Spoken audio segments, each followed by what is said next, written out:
You think about both our economic track as well as military track. And I think, should Vice President Harris win the election, I suspect that the progress we've seen on both tracks, where, here while the United States is trying to encourage reshoring of manufacturing, India has carved out a unique space where you actually see the US administration encouraging US companies to consider making investments in India. You saw last year, particularly in the joint statement when Prime Minister Modi visited Washington, a number of announcements in strategic sectors encouraging U.S. companies to invest in India. I think should President Trump win the election, we know that he's been very focused on countries which we have a trade imbalance, and India is one of our 10 largest trading partners, and the United States has a 2-to-1 trade deficit with India.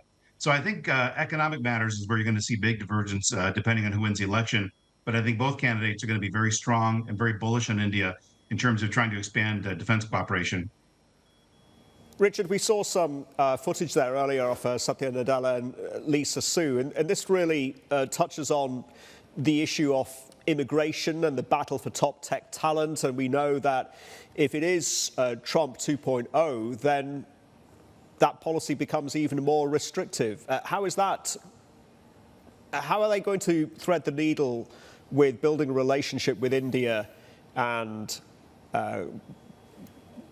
creating a balanced immigration policy? How difficult a needle is that going to be to thread? Yeah, very difficult. Companies are clamoring in the United States to be able to attract top talent from around the world. India has been a large source of that. Frankly, I think if you look at the last couple of years, especially as the United States has really been trying to limit to some extent Chinese students coming in because of security concerns, India has jumped up to the #1 place as well for U.S. universities in terms of foreign students coming to the United States. So you've got a great pipeline of talent coming across for technology work, an increasing pipeline of students coming in for graduate studies. So India has been, I think, a real benefit to the United States economy and our education system.